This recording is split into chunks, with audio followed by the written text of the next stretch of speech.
In 1953, Fosse moved into acting, working for MGM, but a dance sequence that he choreographed in the film Kiss Me, Kate brought him to the attention of Broadway producers, and it is here that we first see a fearless demonstration of his quirky and angular style.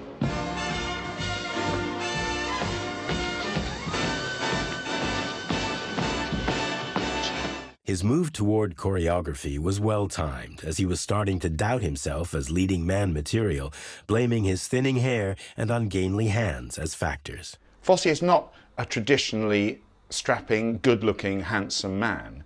There's something very dynamic about him and indeed quite sexual about him. Bob Fosse always said that he put hats into his choreography to cover up his hair loss. He was embarrassed about that, as many men are. But I think what that shows is that you can overcome any physical deficiencies, if that indeed is a physical deficiency. Did that drive him into choreography?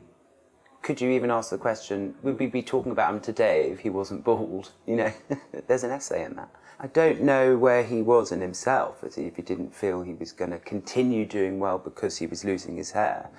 So perhaps he did it did make him think, well, I'll have to give up on that and concentrate somewhere else. I'm quite grateful for his lack of hair then, because he wouldn't have brought so much joy to my life.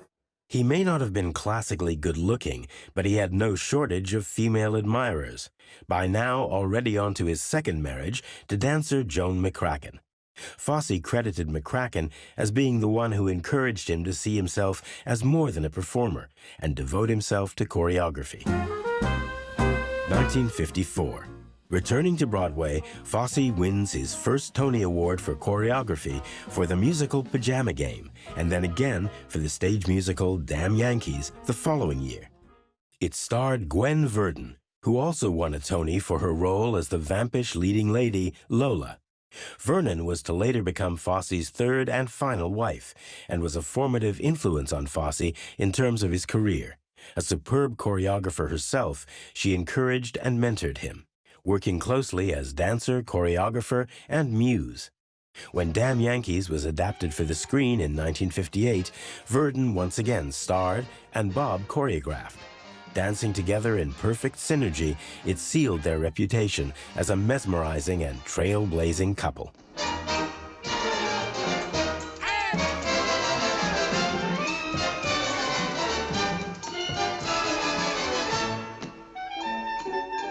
He was very clever. He got his foot in the door. He did what was kind of expected to make a show work. And I think he cleverly manoeuvred people's minds, as in the producers and the directors, of where the show should be. I think as time went on, and Damn Yankees, and then from beyond that, he started to be brave and realised that actually he didn't have to be wafty. It wasn't all about big arms, big legs. He could actually just do small, intricate moves that were really effective.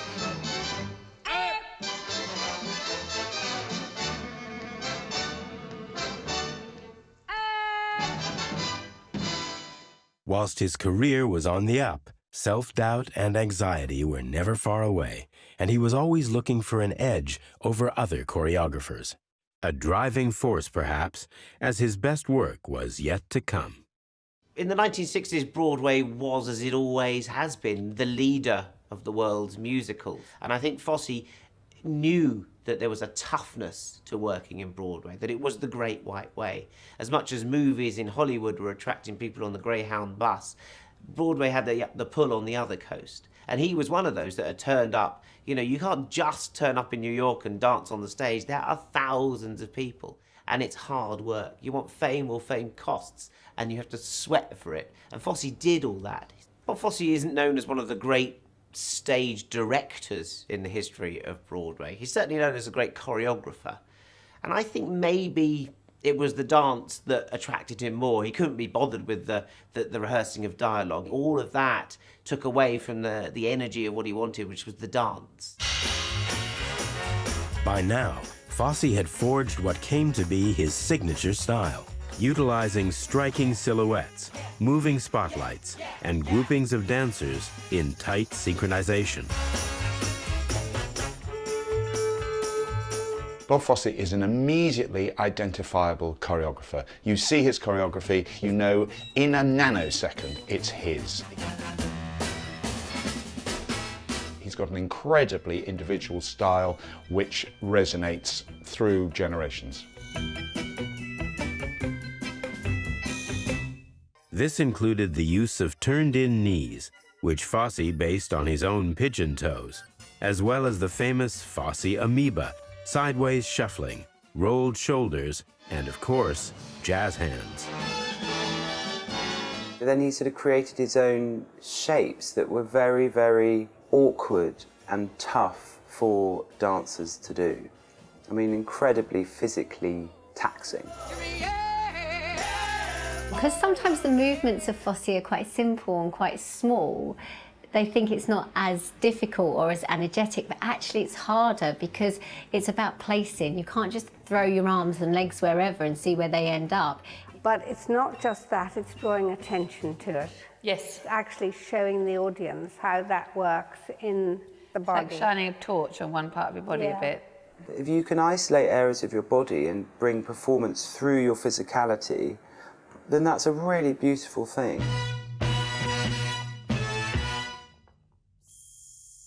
Oh, Bob Fosse's style is definitely sexy. Definitely has that sexual undertone in every single movement that he does.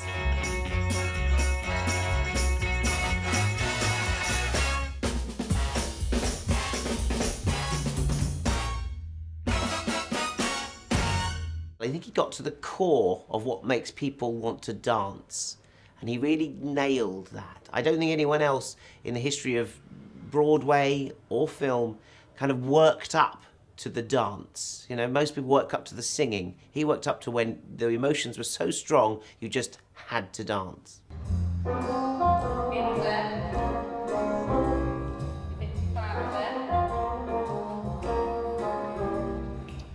Okay, so what we've been trying to do is try and work on the essence of Fosse, which was isolation, isn't that right? So rather than great big grand dramatic movements like ballet is, it's saying exactly the same thing as you were saying, James, but in a tiny way. So expressing yourself in a tiny mini movement that says just as many volumes as a giant movement in ballet, you know. Yes, 4. 1, 2, 3. 1, 2. Very nice. Turn in more, Claire. Soft. Okay. It's soft and it goes through smoke almost. Exactly. Someone has to try and understand what's going on in your head, and you make them want to understand. That's what you do. 1, 2, 3, 7, 8, a right, a left, a right, together, 5. and open. Okay, so we're egg mayonnaising. So today we only had 3 hours, and we had 2 dancers that are they've done a lot of Fosse, and we had 2 that weren't, because we thought that would be quite interesting. So it was just a case of plucking bits and amalgamating them, all parts of his work, in a Fosse style, in a rehearsal space, to see the process of how it works and the process of putting it together. That could work. That looks nice. Could work. We could Fosse it out in some way. Yeah. If we get the bones of it, and then I'll make it make sense. Imagine you're in silhouette. So we see the hand. Imagine you're wearing white gloves. I would say that as a choreographer, you get quite obsessive about getting it exactly right. I mean, we could move in again and then move out again. And then we could do a side and a back, because that's very Fosse, isn't it? The person that's making it needs to look at it again. They might change it, and they might bring it back. And a 1. Less turn. 5, 6, 7, 8. 1 and 2. 1 and 2. 1 and 2. Now, next section. Let's go into the next section. We'll add some in. Toes might be bleeding, or your legs are hurting, your muscles are aching, or you've got a fracture in your foot, or you've lost a toenail, or whatever. You just carry on. You just do it, because that's your job. E-E. Let's go from E-E. Let's go for the 1, 2, and 3. Yeah? 1, 2, and a 3, 4, 5, 6, 7, 8.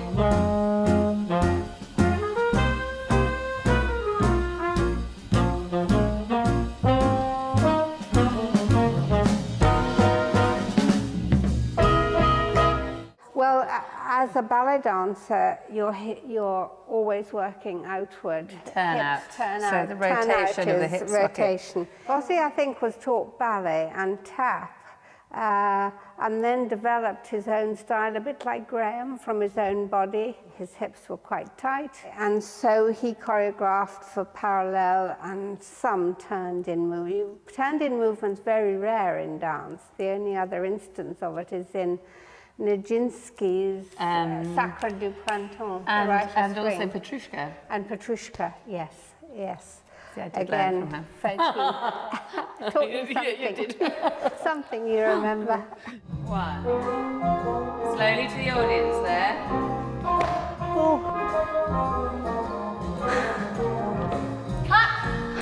First thing that I think about are the Fosse walks, like in Chicago when you walk forward and the hands are just moving behind. Such a simple move, but such a sexy and effective one.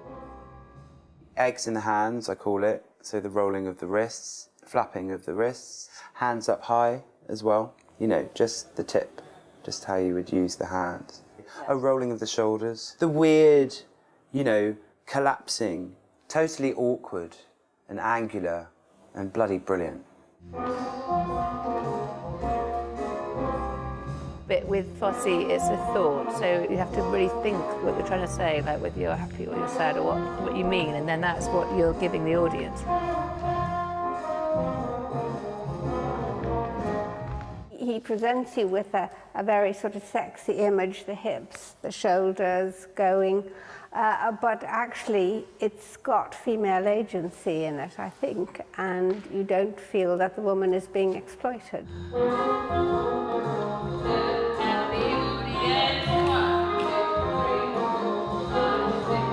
I love it. Lots of dancers have a style that they're naturally drawn to, and I feel like it sits very well on my body.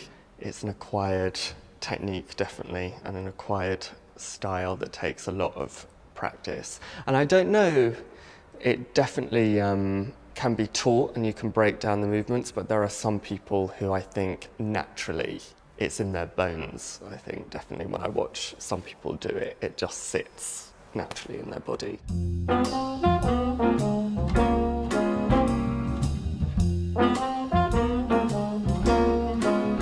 He confines the movement very much. He doesn't use spatial patterns much, except in Rich Man's Frog. A lot of sideways and then forwards and backwards, but not much diagonal. Yeah. Like with ballet, it's all extending with the arm, extending with the leg, and actually it's, with Fosse, it's about leading with a shoulder or a hip and keeping it quite internal, which is completely the opposite of everything I've been taught for most of the things. The move that we did with the foot coming in with the hat is a move that Anne Ranking does in All That Jazz, and I'm absolutely her #1 fan, and you know, and her execution of that particular movement is so stunning, and she's so clean, and she's so inspiring to watch. That I think that's my favourite move today.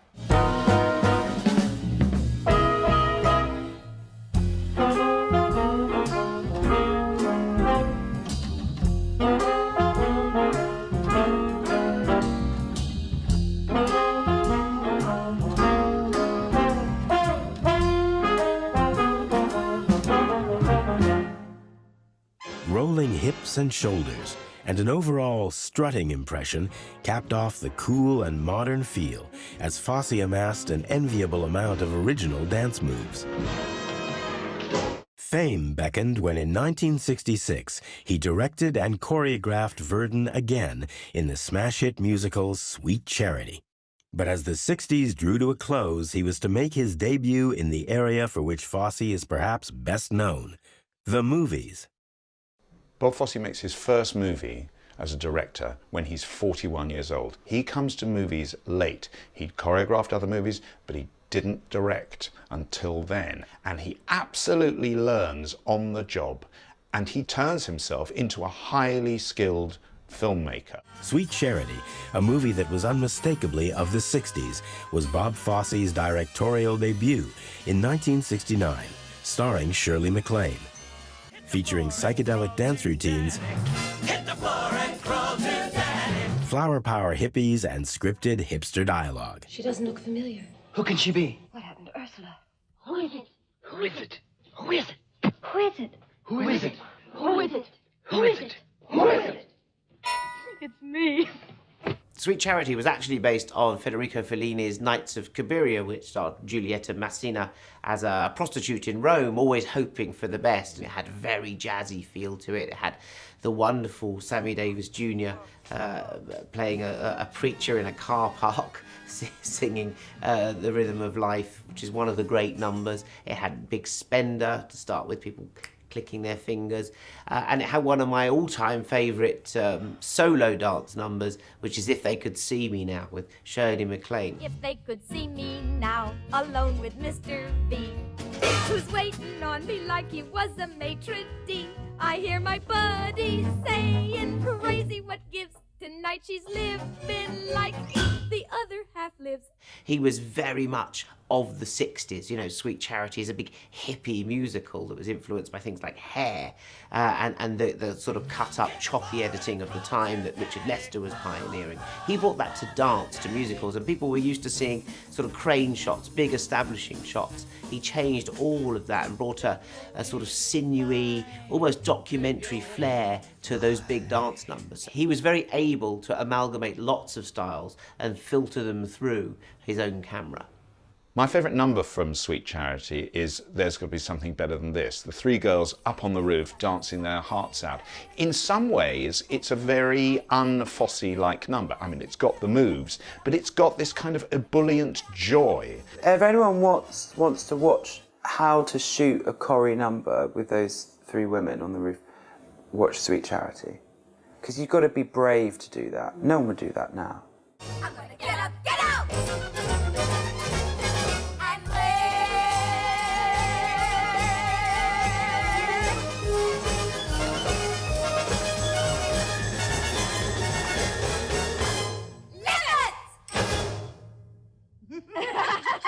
It was the first time that I'd ever danced, was in a Footlights show, and we did Sweet Charity. And yeah, I was in the frog. It's unbelievable, that dance. It is unbelievable, the journey it goes on, the music, the way he uses, as a musician, the way he interprets the percussive element of it.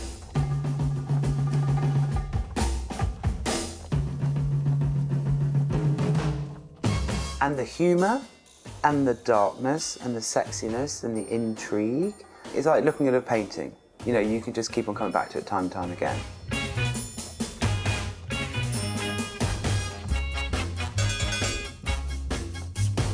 Sweet Charity's music still stands up today. I mean, Hey Big Spender is used all the time, the big band, brassy jazz of it. Hey, big spender!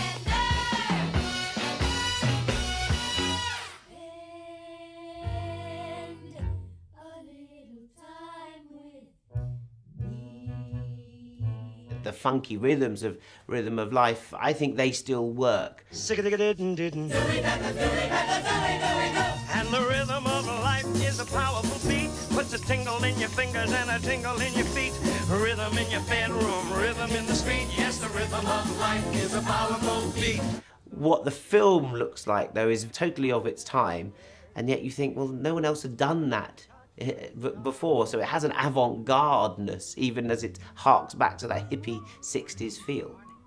The 60s was a time of experimentation and free love, but Fosse was already 10 years ahead of the curve, with numerous addictions and affairs. Although having always been a workaholic, he was now using amphetamines to keep himself going and Seconal to get to sleep. All the while, he worked on his next movie, 1972's Cabaret.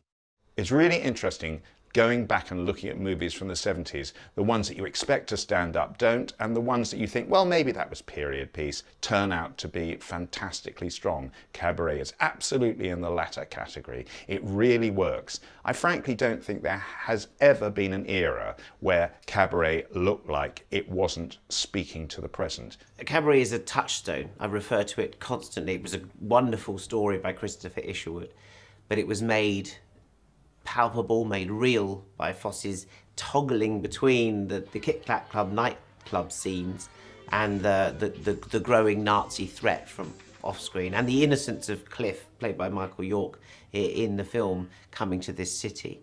So it's got everything, this film. It's got the innocence, it's got it being tainted by political actions, it's got hiding it all away, and it's also got the reflection of art and life, which is what's really going on in the Kit Kat Club.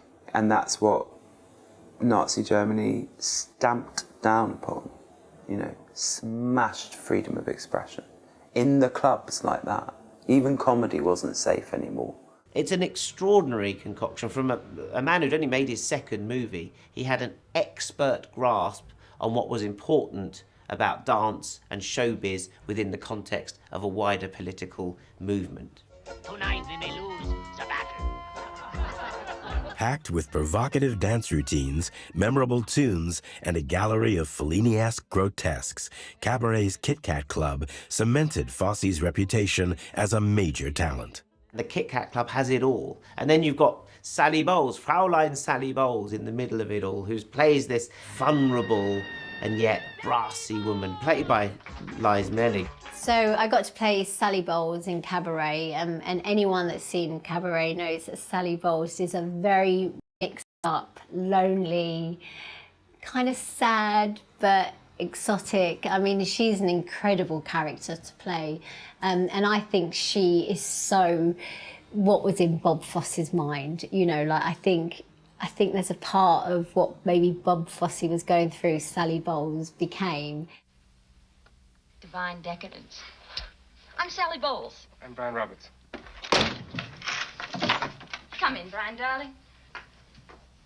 I think Cabaret, being the most famous song, that was when she was at her lowest and she was completely out of her head, and she had one chance to go out there and get through that song.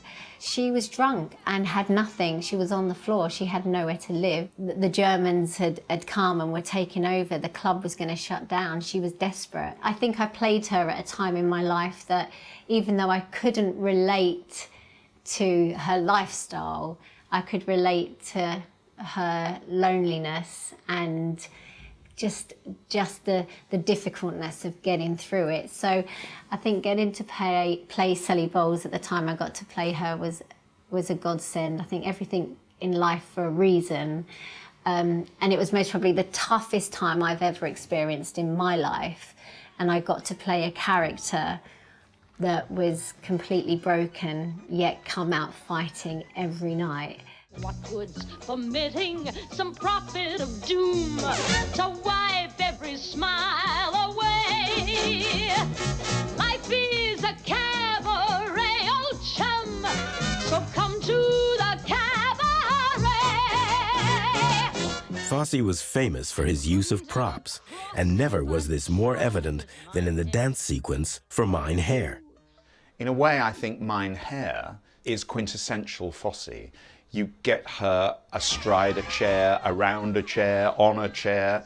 He's very, very famous for using props. He shoots it like a audience member in the club, and, you know, very kind of handheld. He throws the camera into the action. And yet Fosse shoots from between the legs, under the chairs. He makes the atmosphere of blue filter, the smokiness. It's a tangible atmosphere that's both sexy and decaying at the same time. Because Mein Herr is just a massive number, and it's sexy and it's cool, and we're all in our suspenders and we're running up and down stairs, and the dancers are doing incredibly, you know, sexy, gorgeous dancing. Yeah, that piece is very objectifying. You're wearing like pretty much nothing and you're on a chair and you think, oh, it's just gonna be, you know, you're gonna feel so objectified. But it was just this, you just go to this like dead state of like tapping the floor of like, this is who I am. And then you're banging the floor and then you're like, you know, even you're banging your own body and you're just like, it just is this grounded, deep, strong female sense that I had never really tapped into. And I was like, damn, it's nice to be a female, you know? Like, and just to feel strong and to be like, yeah, this is who I am, and let's go for it. Cabaret was a multi-award-winning film. stacking up 8 Academy Awards, including Best Actress for leading lady Liza Minnelli as Sally Bowles, and Best Actor in a Supporting Role for Joel Grey as the Kit Kat Club MC. I think if Cabaret has one big theme, it's that money and power corrupt, but that the show goes on and that people will be resilient throughout it.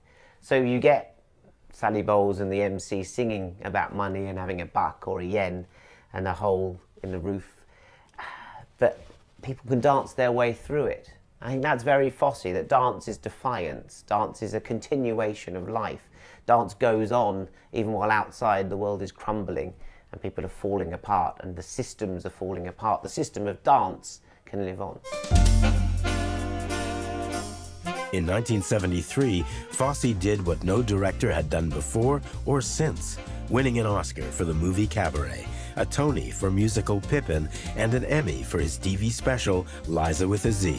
That's a really big deal. I also suspect that it slightly went to his head and his workload becomes insane, which probably leads to health issues, which are then reflected famously in all that jazz. 1974. His workload was immense, working concurrently on stage and screen projects.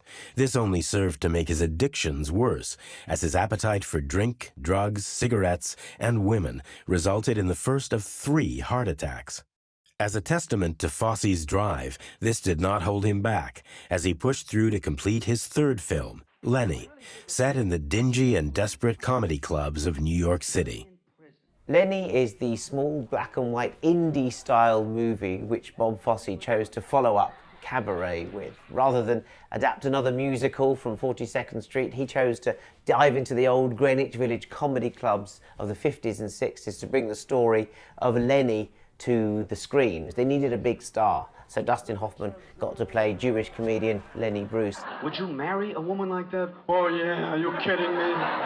Would you let your wife dress that way? No, you're kidding, knock her right on her ass. Lenny is the story of the nightclub entertainer Lenny Bruce. It captures the nightclub atmosphere of those Greenwich Village comedy clubs and that scene, that folk scene. But it also throbs with sexuality. The relationship between Lenny and Honey, between Dustin Hoffman and Valerie Perrine, is rather electric. But it's also, when you look at it now, a rather poisonous relationship because she's exploited by Lenny.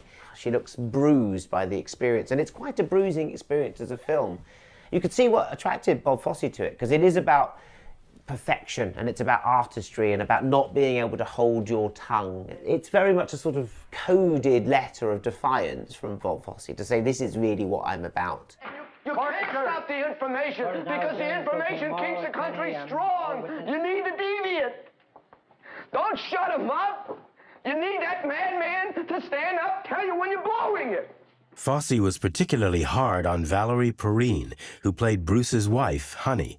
Fosse told Perrine that her boyfriend had been killed in an airplane crash, solely to get the expression of shock he wanted. Perrine won an Oscar nomination for the role.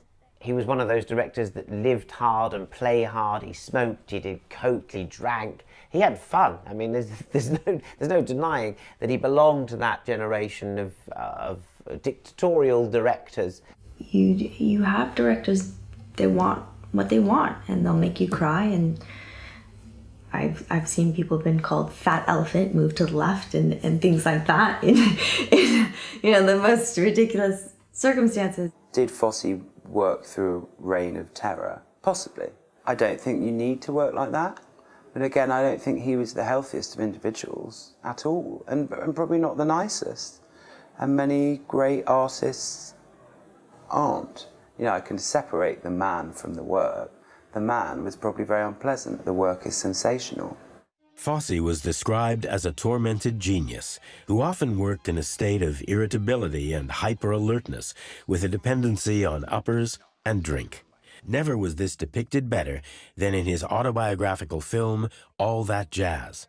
Astounding in its daring and scope, putting all facets of his life on display. A return to the musical format after Lenny, All That Jazz was considered by fans to have invented modern screen grammar and has influenced directors as diverse as Tarantino and Aronofsky. The first thing to say about All That Jazz is that it doesn't feature the song All That Jazz. That's from Chicago. But he took that hit number from Chicago and used it as the title of his most autobiographical work. It's the title, perhaps, that sums up his entire career, the way he worked. Everything about All That Jazz is in Bob Fosse. All That Jazz follows the exploits of director Joe Gideon, played by Jaws actor Roy Scheider, as a virtual Fosse lookalike, taking in his rehearsals for a new Broadway show, the editing of his movie, and the inevitable round of drugs, booze, and women. Oh, my sorry. Katie! I should have called first. Oh. When you first see All That Jazz, you think this is made by someone who despises the business. This is someone who just found it all dirty and too difficult and hard work. I mean, it's about death. It's about dance. And it's about kind of keeping the two alive and how they're sort of symbiotic bedfellows. They're partners in each other. Bob Fosse is such an artist. Like, I think this film was a necessity for him to continue living. Like, you know, creating is his bread and butter that gets him through each day. So in that sense, All That Jazz backstage footage wasn't like a big reveal. I think, you know, a lot of backstage is like that. Move down, Victoria, and sing it out. Here we go. 5, 6, 7, 8. Any seat you grab will be first class. 2, 3, 4, 5, 6, 7, 8, and I don't like it.